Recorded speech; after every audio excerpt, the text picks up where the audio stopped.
On va voir ici comment on peut faire une mise en forme de notre texte. C'est vrai qu'on avait déjà vu un petit peu comment on procède dans la vidéo introductive, mais là, on va y aller un peu plus en détail. Donc, je suis venue mettre ici deux textes qui sont similaires, juste pour vous montrer un petit peu comment on peut procéder au cas où on a envie de copier la mise en forme qu'on a déjà faite pour un paragraphe et la remettre pour un autre, pour ne pas répéter tout le travail. Donc, je vais commencer par vous montrer un petit peu comment on fait la mise en forme et puis après, je vous montre comment on peut copier le tout pour un autre paragraphe. Donc, je vais commencer par sélectionner le texte. N'oubliez pas qu'il faudra toujours sélectionner le texte avant, ou bien le mot, ou bien les quelques mots, avant de procéder à n'importe quelle mise en forme, sinon il n'y a rien qui va se passer. Il faudra toujours affecter la sélection pour avoir le changement voulu. Donc ici, je suis venue sélectionner le texte qui est là. Et on va dans l'onglet Accueil. Et voilà, ici, on peut changer la police. Évidemment, comme déjà dit avant, on peut avoir l'aperçu qui figure sur le texte pour nous montrer un peu à quoi va ressembler le résultat au cas où on confirme notre choix de police. Donc dans mon cas, je vais choisir par exemple Times New Roman. Voilà le résultat. Et puis juste à côté, vous avez l'option pour changer la taille de votre texte. Donc évidemment, pareil, si vous cliquez, si vous mettez le curseur sur les chiffres, les nombres qui sont là, vous allez avoir un aperçu du résultat. Donc imaginons, je vais choisir le 14. Et voilà, si maintenant j'ai envie, par exemple, de rendre en gras quelques mots de mon texte, je n'ai qu'à les sélectionner. Par exemple, si je choisis Enfant valorise, je peux venir cliquer sur le bouton du gros G ici. Et voilà, les deux mots vont être en gras. Évidemment, on peut annuler cet effet en recliquant sur la touche du gros G ici. Donc là, je vais recliquer, voilà.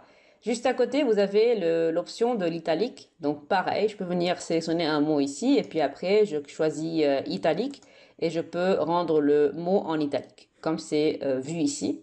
Et juste à côté, vous avez l'option du souligner. Donc je peux venir sélectionner plusieurs mots, disons ces mots-là, et je peux venir affecter, donc mettre un trait juste en dessous. Évidemment, si je clique sur la petite flèche qui est là, le menu déroulant va apparaître et j'ai plusieurs choix de traits possibles que je peux choisir.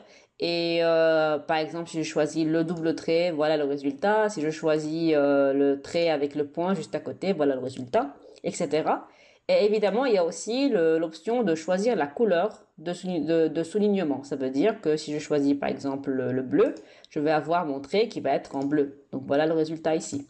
Donc voilà, c'est à vous de choisir le trait que vous voulez et puis le type et la couleur. Voilà. Juste à côté, vous avez l'option du barré qu'on avait déjà aussi vu rapidement avant. Vous n'avez qu'à pareillement sélectionner les mots ou bien le texte voulu et vous cliquez sur la touche ici et puis le texte va être barré. Voilà. Voilà. Et juste à côté ici, à côté de la taille, vous avez aussi deux boutons qui vont nous permettre aussi d'agrandir ou bien de rendre plus petite ou bien de diminuer la taille de la police. Évidemment, n'oubliez pas qu'il faudra sélectionner le texte avant d'affecter le changement. Là, vu que j'ai uniquement un monde imaginaire qui est sélectionné, donc si je viens cliquer sur un de ces boutons-là, vous allez voir que c'est uniquement un monde imaginaire qui va s'agrandir ou bien devenir plus petit par rapport au reste du texte. Donc voilà.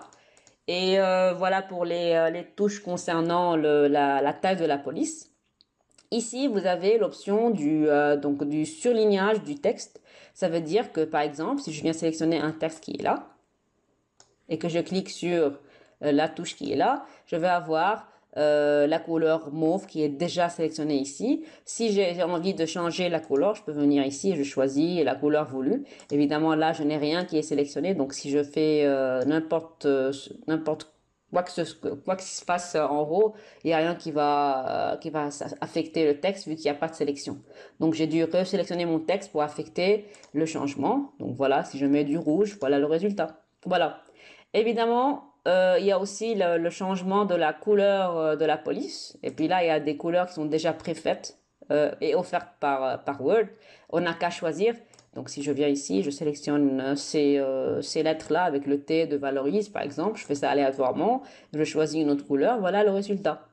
Évidemment, il y a aussi l'option d'autres couleurs je peux venir moi-même soit aller dans l'onglet standard, soit aller dans l'onglet personnalisé et je choisis la couleur voulue. Donc si je choisis comme ça, je clique OK. Et si je reviens ici et je choisis autre couleur, je clique sur personnaliser.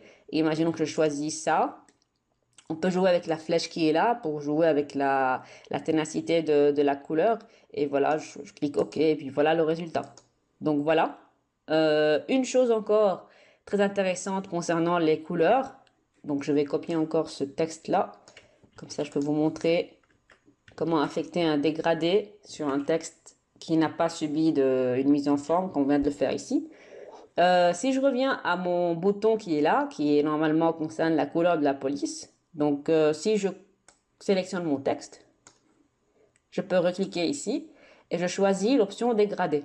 Donc vous voyez ici, il y a plusieurs dégradés déjà offerts et préfaits par Word. Donc, vous pouvez cliquer sur n'importe quel dégradé, vous voyez d'ailleurs le résultat. Vous voyez que par exemple ici à gauche, vous avez une couleur qui est beaucoup plus claire que la couleur du texte à droite. Voilà. Sinon, nous, ce qui nous concerne, c'est d'affecter un dégradé ou bien de personnaliser notre dégradé et de choisir nous-mêmes. Donc, je clique sur plus de dégradés ici et je vais aller choisir remplissage dégradé, évidemment. Et là, on a plusieurs types de dégradés. On peut avoir soit le linéaire, ça veut dire que si on regarde ici, vous allez voir le passage entre une couleur ou une autre, c'est un passage qui est droit, relativement droit. Même s'il y a ici un passage en diagonale, mais ça veut dire plutôt le dégradé il est en diagonale, mais le passage d'une couleur ou une autre, c'est sous forme d'une ligne. Voilà. Donc, que ce soit à la verticale ou bien à l'horizontale ou bien en diagonale, le passage d'une couleur à une autre, c'est linéaire. D'accord? Donc, voilà pour le premier type.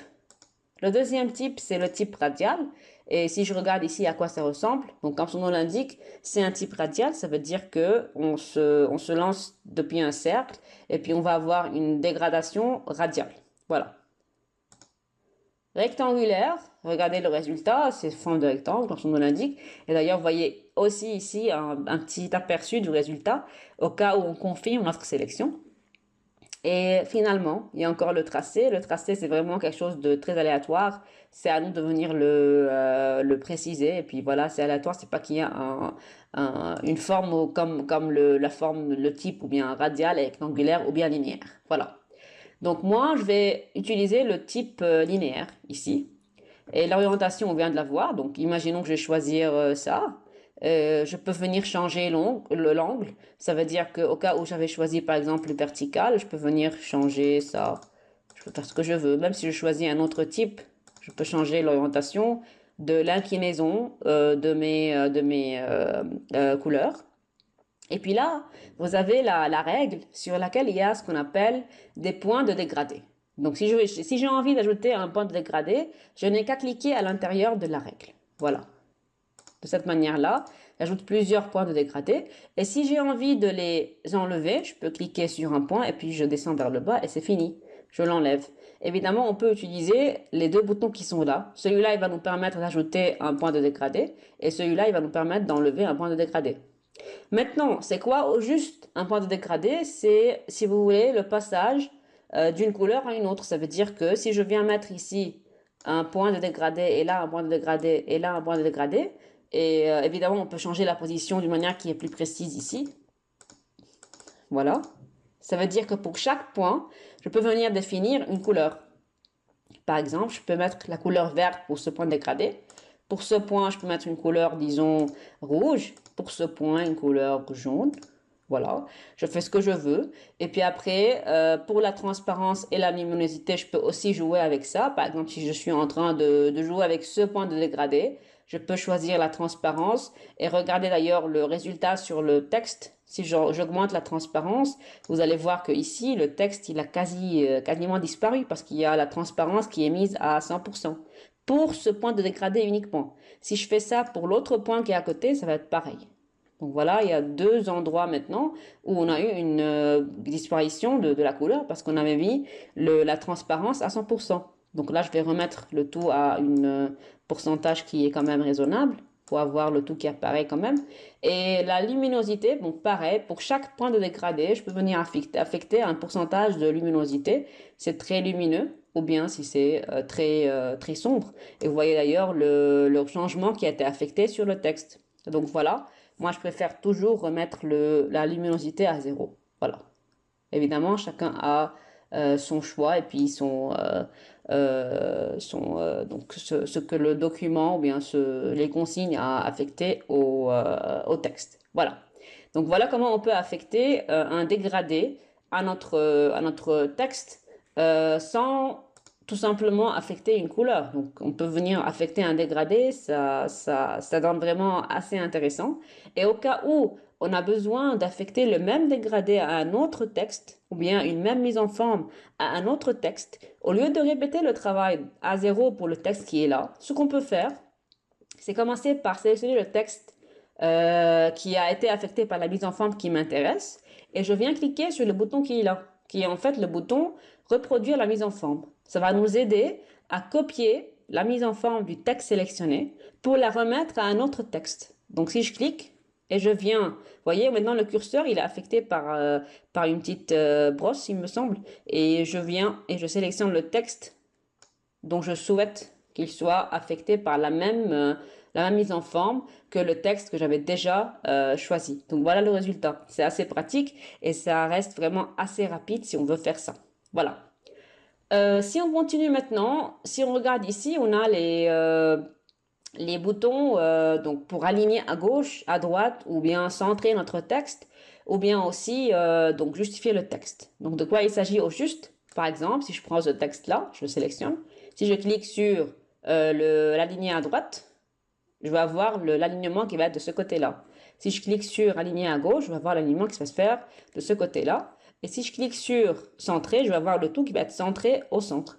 Et si je clique finalement sur justifier, je vais avoir le tout qui va être aligné de ce côté-là et de ce côté-là. Donc moi personnellement, je préfère toujours l'option justifier, mais évidemment, chacun a encore une fois ses choix à faire et les contraintes du document sur lequel il ou elle travaille. Voilà. Donc voilà en gros pour cette leçon.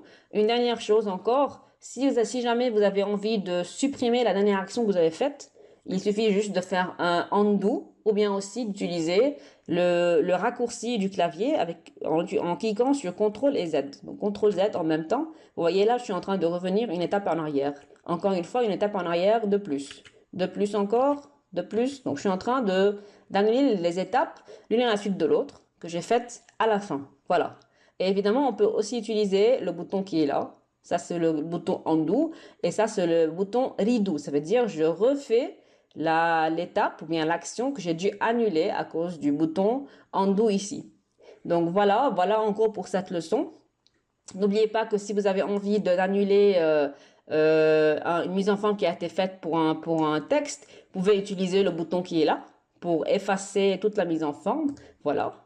Tout ce qui apparaît ici, ça concerne, donc là, les traits en rouge, ça concerne la langue, donc l'orthographe, la langue. Ça n'a rien à voir avec la mise en forme, donc voilà. Et on peut comme ça annuler une mise en forme qui a déjà été faite pour un paragraphe ou bien pour quelques mots spécifiques. Donc si je clique sur CTRL Z, je vais annuler ceci et je vais retrouver la mise en forme déjà faite avant. Voilà. Donc voilà en gros pour cette vidéo. Donc on a vu comment on peut changer la police, comment on peut mettre en gras, en italique, en souligné, comment on peut changer le type du trait pour le soulignement du texte, comment on peut barrer. On avait déjà vu comment on peut mettre en exposant un indice d'après les leçons précédentes du texte par rapport à un autre texte. On a vu comment on peut ici donc affecter donc une couleur de surlignage. On a vu comment on peut mettre la couleur de police, comment on peut effacer une mise en forme, comment on peut agrandir ici notre texte, comment on peut ajuster l'alignement de notre texte et comment on peut reproduire une mise en forme d'un texte déjà existant pour ne pas répéter le tout pour un autre texte. Donc voilà.